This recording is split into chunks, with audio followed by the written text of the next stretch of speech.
میں اب سن لیجیے عبد الرحمن ابن ملجم کون ہے. اگر چاہیں تو آج پڑھ نہیں تو چھوڑ دوں. بسم اللہ سید بسم اللہ. ہے ٹائم تھوڑا پڑھ دوں آج یا کل مکمل کروں. عبد الرحمن ابن ملجم ملعون کا سن لیجیے پھر آج. مولا کا ایک گورنر تھا یمن کا. مولا کو بہت پسند تھا, اسے معزول نہیں کیا, بہت سے لوگوں کو بس سب کو معزول کر دیا اور اسے کہا کہ بھی تم اپنے جیسے 10 افراد کو بھیجو جن کی میں تربیت کروں, جو پھر یمن کو چلائیں نظام. سنیں گے نا؟ بسم اللہ سید. اس نے 10 افراد بھیج دیے. اس نے 100 افراد کا انتخاب کیا. 100 افراد میں سے پھر 40 کو چنا. ان میں سے جو سب سے اچھے 10 افراد تھے انہیں کوفے بھیجا. کہا تم جاؤ جا کے علی بن ابی طالب سے تربیت لے کے. مولا مسند بچھا کے بیٹھے. 10 افراد آئے. مولا نے پہلے کا پوچھا نام بتاؤ, بلدیت. سب کو تعارف ہو رہا ہے, سب کو بتا رہے ہیں کون کون ہیں یہ لوگ. دوسرا, تیسرا, چوتھا, چھٹے آدمی سے پوچھا بھائی تمہارا نام کیا؟ اس نے کہا عبد الرحمن. عربی میں اس نے جواب دیا انا عبد الرحمن, میں عبد الرحمن. مولا نے اس کو دیکھا اور کہا انا للہ و انا الیہ راجعون. اس نے فوراً پلٹ کے پوچھا آپ نے کلمہ استرجاع کیوں پڑھا؟ مولانا نے کہا تیرے باپ کا نام کیا؟ اس نے کہا انا ابن ملجم, میں ملجم کا بیٹا. تو مولانا نے کہا انا للہ و انا الیہ راجعون. کلمہ استرجاع دوبارہ پڑھا. اس نے کہا کیا بات ہے, کیا میں مرنے والا ہوں؟ مولانا نے کہا مرادی انت, تو مرادی ہے؟ عبد الرحمن ابن ملجم مرادی, مرادی قبیلے سے تھا, مراد. اس نے کہا کہ ہاں. مولانا نے پھر کہا انا للہ و انا الیہ راجعون. کہا کیا بات ہے آپ بار بار کلمہ استرجاع کیوں پڑھ رہے ہیں؟ کیا میں مرنے والا ہوں؟ مولانا نے کہا نہیں, تو میرا قاتل ہے. اس نے کہا قاتل نہیں, میں تو آپ کا چاہنے والا ہوں. مولانا نے کہا نہیں, تو میرا قاتل ہے. میں تجھے ابھی سے وارننگ دے رہا ہوں, تجھے تحدید کر رہا ہوں, تو جہنم میں جائے گا اپنے اس گناہ کی وجہ سے, اور وہ لعنت ہوگی تو جہنم کے اس گڑھے کے اندر جائے گا کہ جہاں کوئی نہیں ہوگا. اس نے کہا نہیں کیسے ہو سکتا, میں آپ کو مار دوں. مولانا نے کہا میں تجھے بتا رہا ہوں ابھی, تو قاتل ہے میرا. ایک مرتبہ اس نے کہا کہ بھئی کیسے ہو سکتا ہے, آپ مجھے مار دیں, ابھی مار دیجئے. مولانا نے کہا کس جرم میں, جو تو نے ابھی کیا نہیں.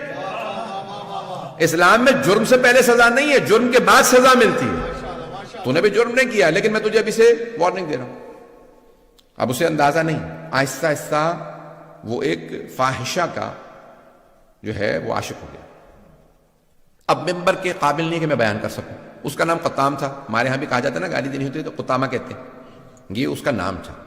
اس نے بھی شرط رکھی اور وہ بھی مولا کی دشمنوں میں سے تھی اور ملعونہ تھی, اور بہرحال کہ بھی میں شادی کروں گی لیکن مجھے ایک کنیز چاہیے, 5000 دینار چاہیے, اور علی بن ابی طالب کا سر چاہیے. الوقائع والحوادث میں اس روایت کو لکھا. کچھ لوگوں نے کہا ہے معاویہ سے بھی لنکس تھے. اور بہرحال اہل بیت کے قتل کے اندر آپ کو پتہ بنو امیہ کا ہمیشہ کردار رہا ہے. بنو امیہ نے بڑا منفی کردار ادا کیا. اہل بیت کے خلاف جو سب سے بدترین جو دشمن اہل بیت کے گزرے ہیں اور اب تک ہیں وہ بنو امیہ. اب وقت تمام ہو گیا, میں تفصیل میں نہیں جا سکتا. اور پھر اس نے کہا کہ نہیں میں ایسا نہیں کر سکتا, اور پھر آہستہ آہستہ کہا کہ ٹھیک ہے میں ایسا کروں گا. اور کیا کیا اس نے, یہ گیا خانہ کعبہ میں, غلاف خانہ کعبہ پکڑ کے اس نے قسم کھائی کہ میں علی کا قتل کروں گا. آج آپ دیکھتے ہیں بہت سے کہ یہ اپنے آپ کو کہتے ہیں خادم الحرمین شریفین. پتہ نہیں لوگ ہیں یا نہیں. بہت سے لوگ دھوکہ کھا جاتے ہیں وہ حرم کے خادم ہیں اور آپ ان کو برا کہہ رہے ہیں. بھئی ہم آپ کو تاریخ میں ایسے بہت سے کردار پیش کر سکتے ہیں جو خانہ کعبہ کا غلاف پکڑ کے قسم کھاتے ہیں کہ میں رسول خدا کے بھائی علی بن ابی طالب کا قتل کروں گا. یہ میں کیوں پیش کر رہا ہوں؟ یہ قابل توجہ باتیں, آج یہ قابل غور ہیں. یہ آج دھوکہ نہ کھائیں لوگوں کے بڑے بڑے ٹائٹلوں سے. اتنے بڑے بڑے انہوں نے اپنے آپ کو ٹائٹل دے رکھے. میں حرمین کا, مکہ مدینہ کا خادم ہوں. جنت البقیع ڈھا دے تب بھی لوگ ان کو لعنت نہیں کرتے. رسول خدا کی بیٹی کا حرم گرا دیں, لوگ کہتے ہیں کہ لعنت نہیں کر سکتے. آپ سوچ سکتے کوئی آدمی 4 معصوم اماموں کی قبریں ڈھا دی. ازواج رسول کے ماننے والے کہاں ہیں آج, جو کہتے ہیں امہات المومنین کو مانتے ہیں؟ 9 امہات المومنین کی قبریں ڈھا دی. کوئی بولنے کے لیے تیار نہیں, کہتے نہیں لعنت نہیں کریں. حرمین کے خادم ہیں, مکہ مدینہ کے خادم ہیں. یہ آل سعود کا کردار ہے آپ کے سامنے. میں بہت معذرت, بہت تلخ میں نے پیش کیا, مکمل کر رہا, ختم تمام. عزیزان گرامی, اس نے کیا کہا, اس نے کہا میں کیا کروں گا, حرم میں خانہ کعبہ کا پردہ غلاف پکڑ کے قسم کھائی میں علی کا قتل کروں. کب؟ شب قدر میں. کہاں پہ؟ مسجد کے اندر، مقدس جگہ پہ، مقدس رات میں مقدس ترین ہستی کا قتل کرنے آ رہا ہے. کیا سمجھ کے؟ عبادت سمجھ کے. کیا اس زمانے میں ایسے لوگوں پہ لعنت تھی تو آج ایسے لوگوں پہ لعنت نہیں؟ پتہ نہیں میں نے پیش کیا یا نہیں پیش کیا. یہ آج امام بارگاہوں میں، مساجد میں وہ کہتے ہیں میں عبادت کر رہا ہوں، میں شیعوں کو مارنے جا رہا ہوں، میں سامرہ کا حرم گرا رہا ہوں، میں عبادت کر رہا ہوں. عزیزان گرامی، اسی لیے ہم کہتے ہیں کھولو آنکھیں، دماغ کھولو، کان کھولو. ایسے اگر لوگوں کو تم تاریخ میں، آج ایسے لوگ ہیں، اور پاکستان میں کب کہا؟ جب خود کے حملے شروع ہوئے پاکستان میں، کہا نہیں یہ ملعون ہے. عزیزان گرامی، اگر پاکستان میں حملہ ہو تو ملعون ہے، دوسرے ملکوں کے اندر حملہ ہو تو ملعون نہیں ہے، عراق میں حملہ ہو تو ملعون نہیں ہے، شام میں جناب زینب کے حرم پہ حملہ کرے تو ملعون نہیں ہے ایسے لوگ. اور اگر تاریخ میں علی پہ حملہ کرے تو ایسے آدمی ملعون نہیں ہے.